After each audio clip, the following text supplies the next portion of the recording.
Some lies are so beautiful you can live them your whole life.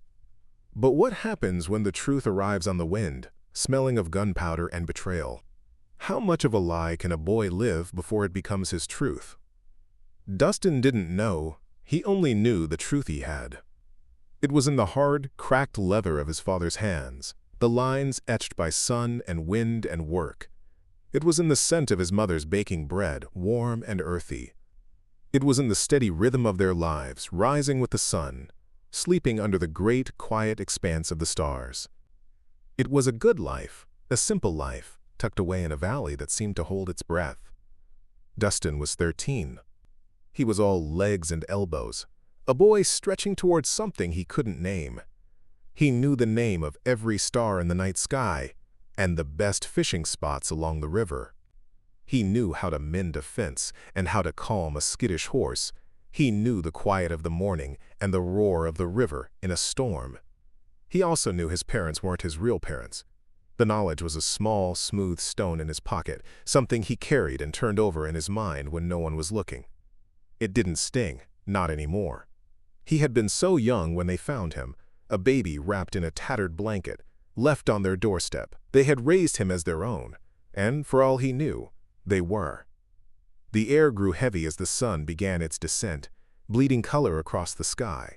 Dustin sat on the porch steps, whittling a small bird from a piece of pine. He was good at it, his hands steady and sure. The chips of wood fell at his feet, smelling of sap and wood smoke. Inside, his mother, Ilara, moved with a quiet grace, humming a tuneless song as she prepared supper. His father, Josiah, was due back any minute from town. The sound of hoofbeats was the first warning. Not the rhythmic, familiar cadence of a single horse, but the thunder of many. A cloud of dust rose on the horizon. Dustin watched. His hands still, the knife paused in mid-stroke. His father's horse, the gray mare, was leading the charge, but it wasn't his father. Instead, a stranger was hunched over the saddle, his face a mask of pain. The rider was followed by 3 others, all weathered and grim. They dismounted, their movements quick and practiced. One of them, a man with a scarred face and a glint in his eye like broken glass, helped the wounded rider from the horse. Dustin recognized the injured man then.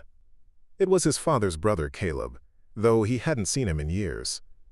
He was a shadow of the man Dustin remembered, his face pale, his arm hanging limp. "Help him, Ilara," Caleb said, his voice a low rasp. "We've been hit hard. The Pinkertons are on our tail."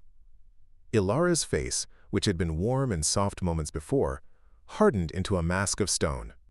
She looked at the men, her eyes meeting her husband's brother with a knowing, weary look. The easy rhythm of their home had just been broken. Dustin watched the scene unfold, his mind a jumble of confusion. Pinkertons. Outlaws. The words were a stark, brutal contrast to the peaceful life he knew.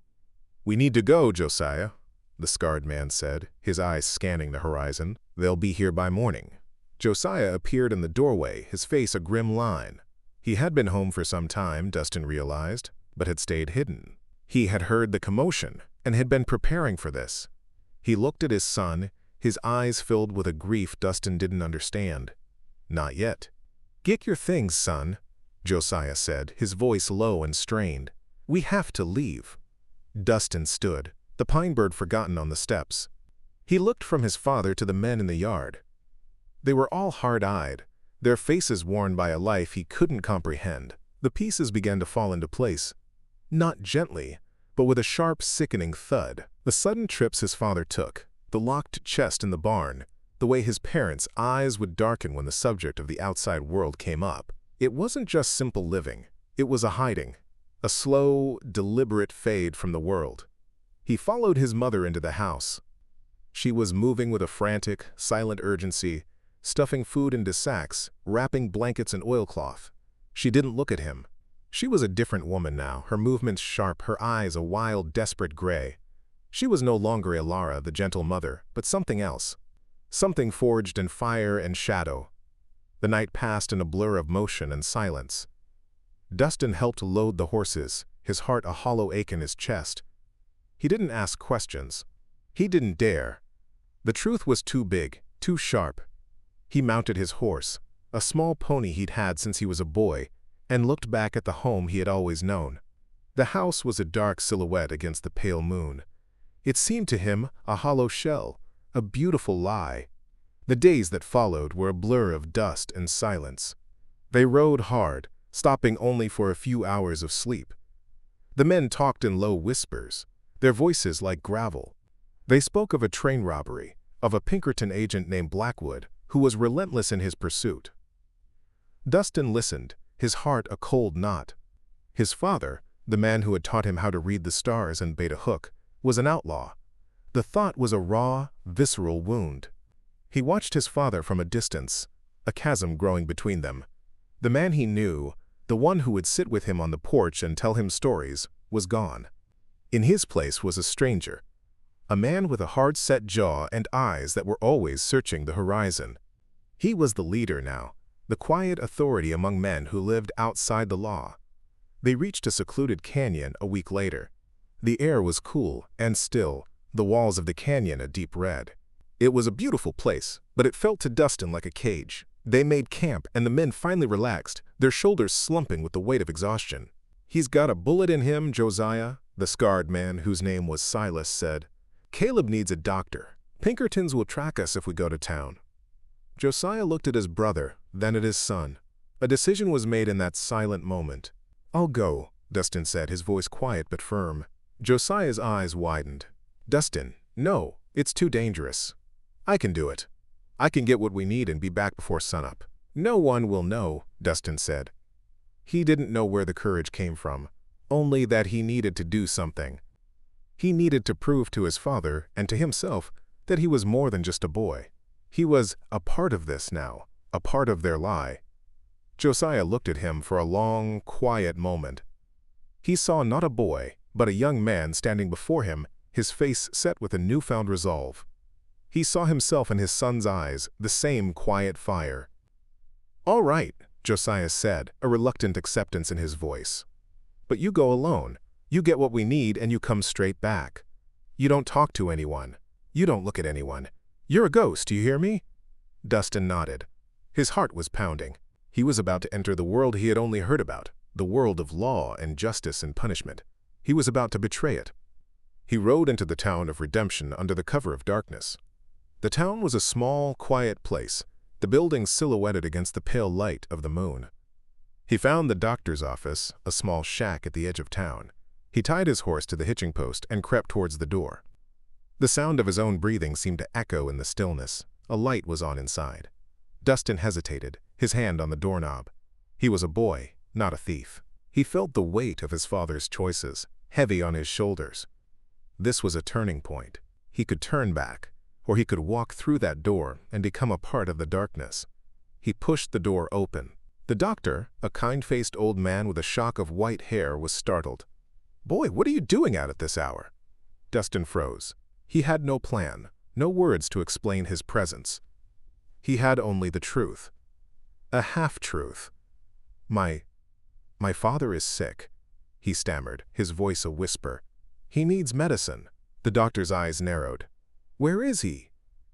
"Out in the hills," Dustin said, his lie a flimsy cloak. "He has a bad fever." The doctor looked at him, his gaze piercing. "Tell me your name, son." Dustin swallowed. "Dustin." The doctor paused, his gaze fixed on him. "I know your father. The stories, the whispers in town. They talk about a boy. An adopted son." Dustin's blood ran cold. He had been a ghost, his father said, but he had been seen. His heart hammered against his ribs. He felt a deep, wrenching fear. "I'm sorry, sir," Dustin said, and turned to leave. "Wait," the doctor said. He moved to his desk and pulled out a small, worn bag. "This is for the fever. And this," he said, pulling a small bottle from a drawer, "is for the wound. It's a powerful antiseptic. Tell your father he has a good son." The doctor's words were a lifeline in a turbulent sea. Dustin looked at him, his eyes filled with a gratitude he couldn't express. He took the bag and the bottle and turned to go. "Be careful, Dustin," the doctor said, his voice low. "The world is a hard place. It asks hard things of a man. Dustin nodded, his mind a jumble of emotions. He had not been met with judgment, but with kindness. It was a grace he had not expected. He left the office, the weight of the medicine bag in his hand. He was still a boy, still torn, but he had chosen a side. He had chosen loyalty. The Pinkertons found them 2 days later. It wasn't a surprise. Dustin had felt their presence on the wind, a shift in the air, a sharpening of the senses. He had seen the dust cloud on the horizon, too far to be a storm. He had known, with a certainty that chilled him to the bone, that the end was near. The battle was short and brutal. A sudden rush of gunfire, the scream of horses, the desperate shouts of men. Dustin was pushed behind a large rock by his father, told to stay down, to not move, to be silent. He watched from his hiding place as his father fought, a fierce and terrifying figure. Josiah moved with a practiced grace, a deadly dance of fire and smoke. But there were too many of them. The Pinkertons, led by a tall, gaunt man with a black hat, were relentless. Dustin saw his father go down, a flash of pain on his face. He saw Silas fall, his head snapping back as a bullet found its mark. The men, his father's men, were falling like dominoes. And then, it was over. The silence that followed was a heavy, suffocating blanket. Dustin waited, his heart in his throat. He waited for a sign, for a sound. He crept from his hiding place, his small pistol in his hand, his heart pounding so hard he thought it would break. He found his father first. Josiah was propped against a rock, a dark stain spreading across his shirt. His eyes were open, but a film had begun to cover them. He looked at his son, and a small, sad smile touched his lips. "Dustin," he whispered, his voice a ghost of its former self. "You have to run. You have to live." Dustin shook his head, tears streaming down his face. "No, I'm not leaving you. You are not one of us, son," Josiah said, his voice gaining a sudden fierce strength. "You are not a bandit. You are a good man, a good boy. Do not let this life define you." He reached out a hand, and Dustin took it. The hand that had taught him how to read the stars was now cold and still. "Your mother is with the horses," Josiah said. "Go, live, do not look back." His eyes closed. His grip on Dustin's hand loosened. The last vestiges of a life, a beautiful lie, had faded away. Dustin stood over his father's body, a world of grief and rage swirling within him. He looked at the Pinkertons, their faces grim and weary. They were just men, tired men doing their job. They had killed his father. But his father was a killer too. The two truths warred within him, a brutal, unforgiving conflict. He turned and ran, not towards the horses and his mother, but in the opposite direction, towards the mouth of the canyon, towards the world he had been kept from. He didn't know why, he only knew he had to run. He ran until he couldn't breathe, until his legs burned and his lungs ached. He found a small stream and collapsed beside it, his body racked with sobs. The tears he had held back for so long, the tears of a boy whose world had just been shattered, came in a torrent. He wept for his father, for his mother, for the life he had lost. He spent the next few days in a haze of grief and confusion. He wandered, a ghost in a land of memories. He thought of his father, of the good man he had known. He thought of the outlaw he had been. He thought of the choices he had made, the lie he had been a part of. He came to a small town a week later, a quiet place, like so many others. He was a boy, with no name, no home, no past. He was a ghost, just as his father had said, but he had a purpose now. A hard, cold purpose.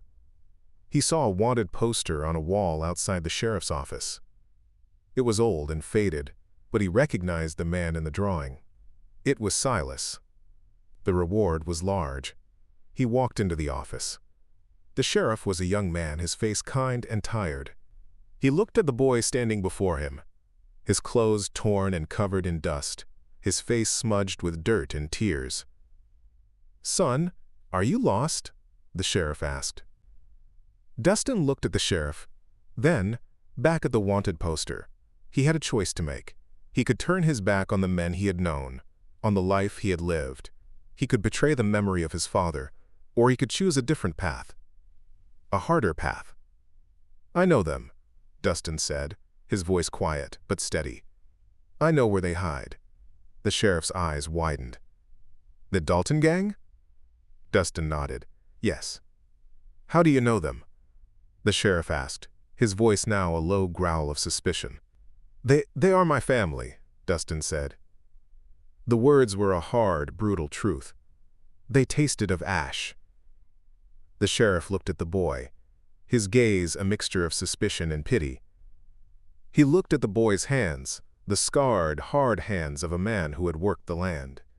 He looked at the boy's eyes, the eyes of a child who had seen too much. "Tell me everything," the sheriff said. Dustin told him everything. He told him about the robbery, about the Pinkertons, about his father. He told him about his mother. He spoke of the kindness of the doctor, of the betrayal he had felt, and of the sorrow that now filled his heart. He didn't hold anything back. He was a boy telling a story, a true story, a story that was his truth now. When he was done, the sheriff sat in silence for a long time. He looked at the boy, who had just offered up the last of his family. "You know what this means, son?" the sheriff asked. Dustin nodded. "Why no?" He had chosen justice.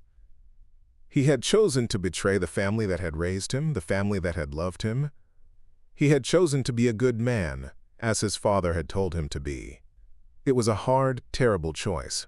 It was a choice that would haunt him for the rest of his life.